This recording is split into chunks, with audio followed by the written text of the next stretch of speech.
kalau kita mempelajari Al-Quran ini sendiri, Pak, ya, kalau bapak-bapak baca beberapa ayat itu bisa rusak, bisa pemahaman kita tentang beberapa persoalan itu bisa terbolak-balik, ya, karena ada ayat-ayat yang dinasakh, ya, hadis yang dinasakh itu ada, dinasakh itu dihapus, tapi ayatnya masih ada dalam Al-Quran, kalau dibaca tetap dapat pahala, ya. Jadi tentang nasakh ini kan Allah Subhanahu Wa Taala berfirman itu di dalam surat Al-Baqarah ayat 106, ya, manansakh min ayatin aw nunsiha na'ti bi khairin minha aw mithliha. Jadi Allah katakan ayat-ayat yang kami batalkan, ya, atau ayat-ayat yang kami hapus atau kami hilangkan, nunsiha, ya, kami hilangkan dari ingatan manusia, kemudian Allah katakan na'ti bi khairin minha aw mithliha, pasti akan kami ganti, pasti akan kami datangkan dengan yang lebih baik, ya, atau yang misliha, yang sama, yang sebanding, ya. Kemudian Allah katakan alam ta'lam annallaha ala kulli syai'in qadir. Tidak tahukah kalian bahwa Allah itu maha kuasa atas segalanya, ya. Jadi ada ayat-ayat yang kalau kita baca, ya, misalnya bapak-bapak kalau buka Al-Quran, bapak menemukan surat An-Nahl ayat 67, ya, di situ seseorang akan bisa mengatakan bahwa khamar itu halal, ya. Jadi di dalam surat An-Nahl ayat 67 itu kan Allah Subhanahu Wa Taala berfirman begini, Pak, ya, wa min thamaratin nakhili wal a'nab tattakhiduna minhu sakaran wa rizqan hasanah, ya, dan dari buah kurma dan anggur, ya, tattakhiduna minhu sakaro. Jadi kamu bisa membuat atau kamu bisa mengambil, ya, minuman yang sakar. Sakar itu apa? Memabukkan. Dan dikatakan dalam ayat ini warizqan hasanah, ya, sebagai rizqan hasanah, rezeki yang baik. Kemudian dikatakan inna fi dzalika laayatan liqaumi ya'qilun, ya. Sungguh pada hal yang demikian itu benar-benar terdapat tanda-tanda kekuasaan Allah bagi orang yang mengerti.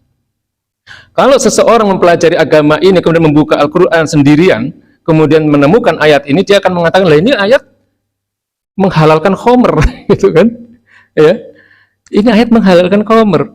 Padahal kalau dalam pengertian ilmu usul fikih, ini ayat sudah dinasah, sudah dihapus dengan beberapa ayat yang lain, ya, karena pengharaman terhadap khomer itu kan nggak secara tiba-tiba, ya, itu situasional. Ayat-ayat Allah itu turun berdasarkan kondisi yang terjadi pada saat itu, ya.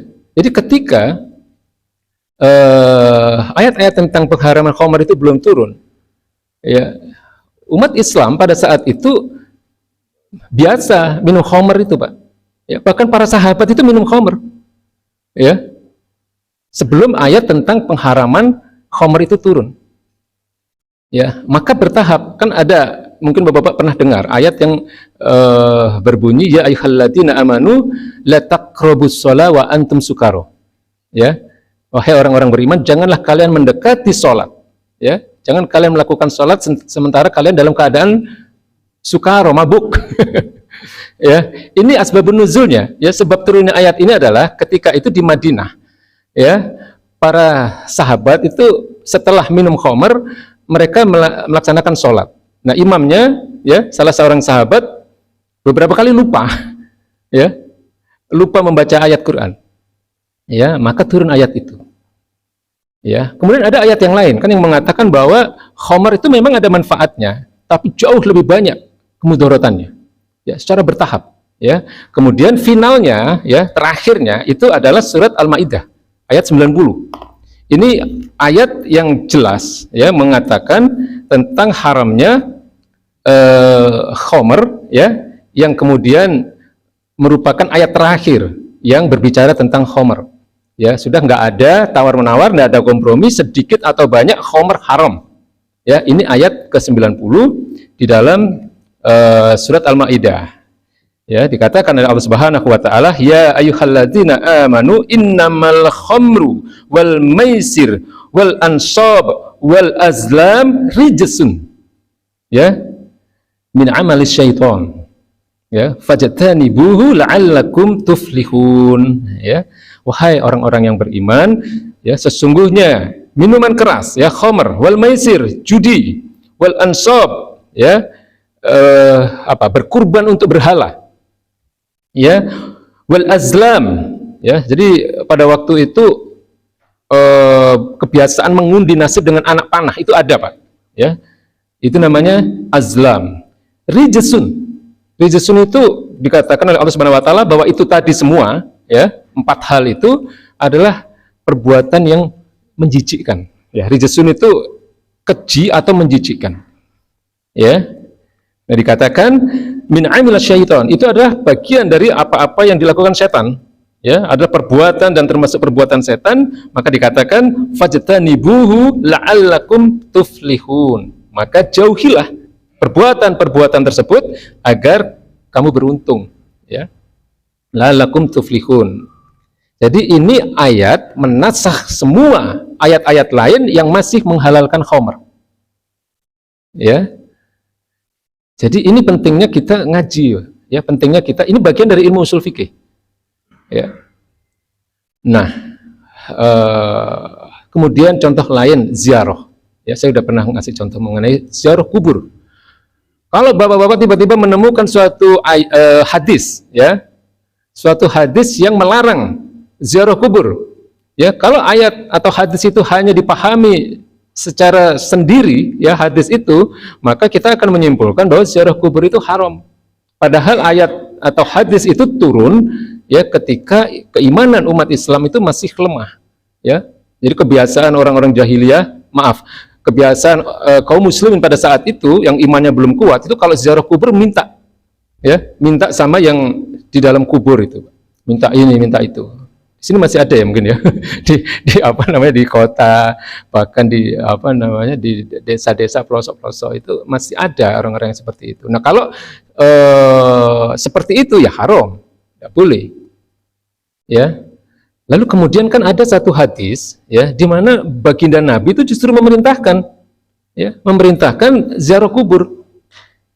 Baginda Nabi katakan, nahaitikum an ziaratil kubur. Dulu, ya, nahaitukum ini kalau dalam bahasa Arab, ilmu nahwu syaraf disebut dengan fi'il madhi, ya, satu perbuatan yang dilakukan pada masa lalu.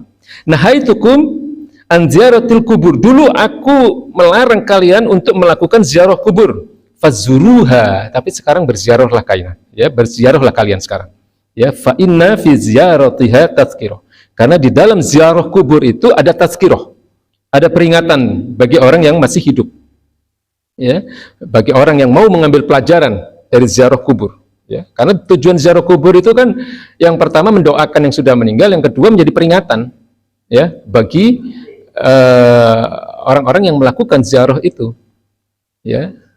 Jadi tujuannya itu sebenarnya, Pak, kita melakukan ziarah kubur. Nah, maka sejak hadis ini turun, itu menasakh, menghapus larangan terhadap ziarah kubur tadi. Ya, bahkan sekarang ziarah kubur itu sunnah, bisa menjadi sebuah aktivitas yang berpahala. Ya, kalau niatan kita pertama mendoakan yang sudah meninggal, kedua mengambil pelajaran, ya, bahwa itu masa depan kita semua. Semua kita akan mengalami hal yang sama. Ya, maka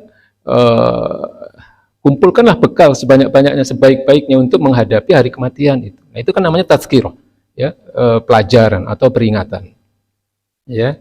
Contoh lain, ya, ini yang ada di dalam kitab ini tentang perubahan arah kiblat. Ya.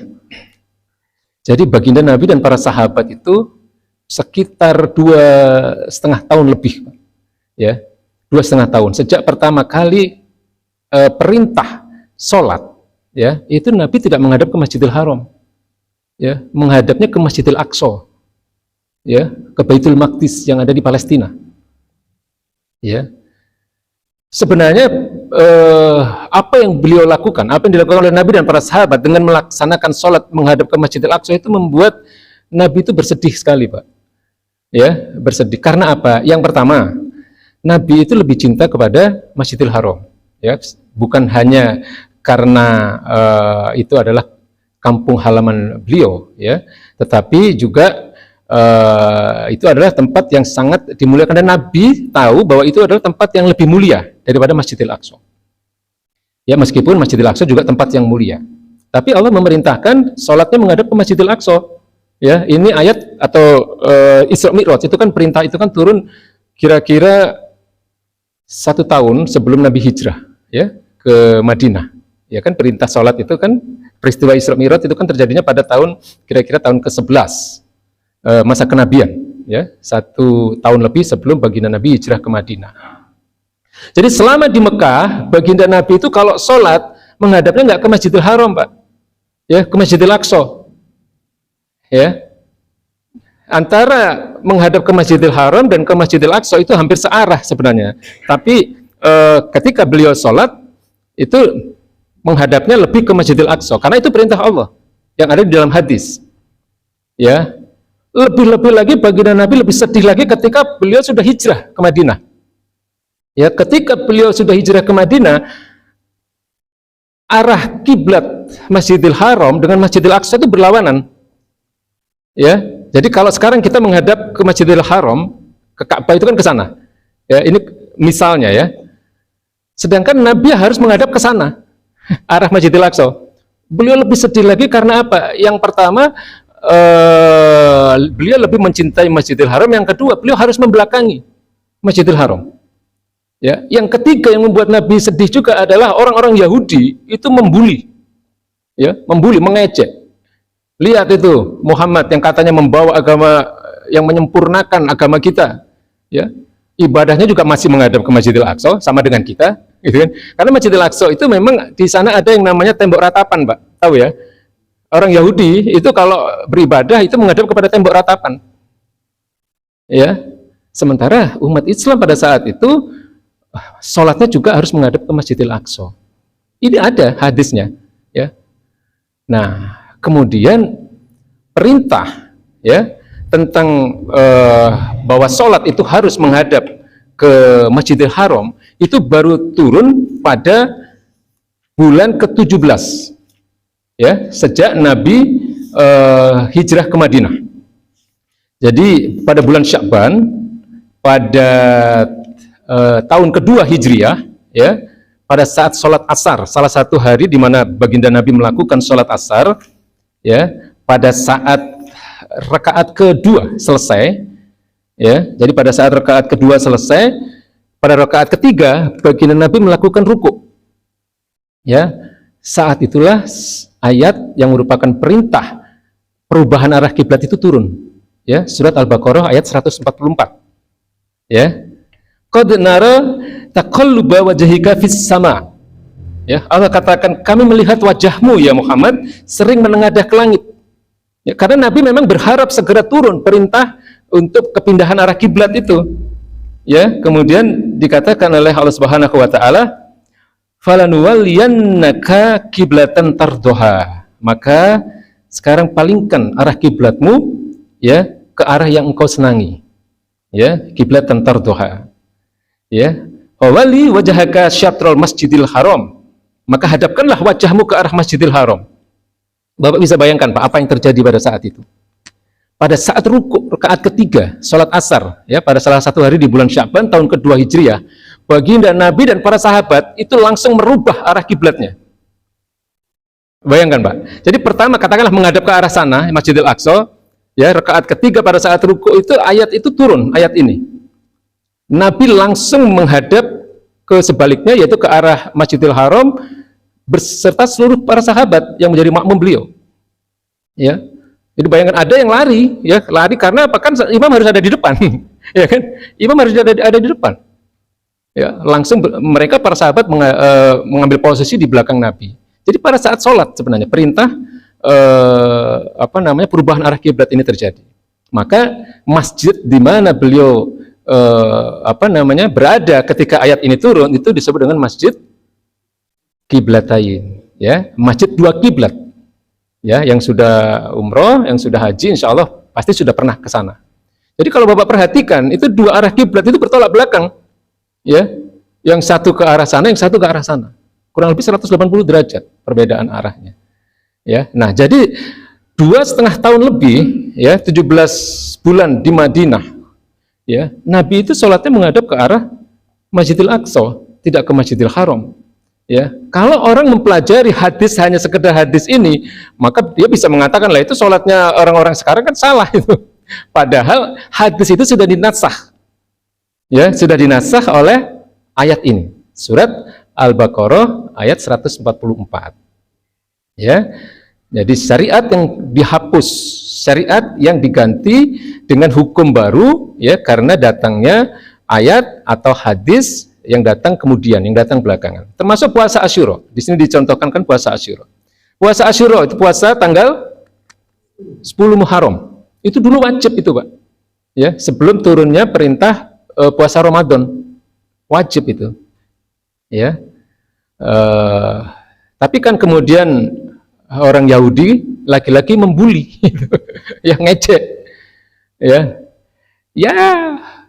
10 Muharram, puasa Asyura itu puasa di mana kami memperingati kemenangan Musa atas Fir'aun, ya. Kemudian Nabi membesarkan hati para sahabat dengan mengatakan kita lebih berhak bangga atas kemenangan Musa. Nabi mengatakan begitu. Tahun depan kita akan puasa juga di tanggal 9-nya.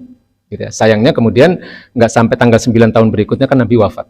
Ya. Maka 2 hari itu, 9 dan 10 Muharram, merupakan puasa yang disunahkan kepada kita. Tidak wajib. Tapi pada saat itu wajib. Ya, pada saat itu ayat Al-Baqarah 183 itu belum turun. Ya, turunnya baru kira-kira sebulan setelah kejadian perubahan arah kiblat tadi. Kan turunnya perintah puasa di bulan Ramadan itu kan pada tahun kedua Hijriah juga, pada saat perang Badar. Nah, itu kan terjadinya pada bulan Ramadan itu. Ya. Sementara perubahan arah kiblat itu terjadinya pada bulan Sya'ban, sebulan sebelumnya. Ya. Nah, jadi ini adalah yang disebut dengan nasakh. Masih banyak. Ada beberapa ayat dan hadis yang berupa hukum, ya, berupa syariat, ya, itu yang dihapus, ya, atau diganti hukumnya. Itu biasa, tidak ada masalah, ya. Dan ini yang seperti ini kan kalau kita belajar sendiri kan susah, Pak, nggak bisa, Pak, ya. Ya kita belajar dari mereka-mereka yang memang mempunyai kapasitas keilmuan yang cukup, yang menguasai ilmu usul fikih, menguasai bahasa Arab, menguasai ilmu hadis, menguasai ilmu tafsir, ya, dan seterusnya. Ya, maka belajar ilmu agama memang harus ada gurunya. Ya, kita dan tidak boleh berhenti. Ya, belajar agama itu insya Allah kita diberikan keistiqomahan sampai Allah memanggil kita. Ya. Para imam mazhab itu juga tidak pernah berhenti belajar, Pak. Ya, Imam Syafi'i itu belajar dari ketiga imam mazhab yang lain. Ya, beliau mempelajari apa yang beliau dapat dari Imam Abu Hanifah, dari murid Imam Abu Hanifah, karena Imam Abu Hanifah atau Imam Hanafi ini kan beda generasi, agak jauh dengan Imam Syafi'i, ya. Ya. Kemudian setelah Imam Hanafi itu imam yang paling tua. Kemudian ada Imam Maliki. Nah, Imam Maliki ini guru langsung Imam Syafi'i. Jadi Imam Syafi'i itu belajarnya langsung ke Imam Maliki. Kemudian Imam Syafi'i punya murid Imam Hambali. Dan beliau juga belajar banyak dari Imam Hambali. Jadi Imam Syafi'i itu memang pembelajar, ya. Beliau itu orang yang luar biasa. Beliau belajar dari ketiga imam mazhab yang lain. Ya. Nah, ketika kemudian ada perbedaan dalam persoalan-persoalan syariat, tidak ada masalah, ya, di antara keempat imam mazhab itu, ya. Ya, jadi itu tentang nasakh dalam Al-Quran. Dan yang penting untuk dipahami, Bapak-bapak sekalian, nasakh atau penghapusan hukum untuk digantikan dengan hukum yang baru, ya, ini hanya berlaku untuk ayat-ayat yang terkait dengan persoalan syariat. Ya, untuk persoalan akidah, untuk persoalan keimanan tidak ada nasakh. Paham ya, Pak, ya? Tidak ada nasakh, tidak ada penghapusan terhadap ayat-ayat yang terkait dengan persoalan-persoalan keimanan atau persoalan akidah. Ya,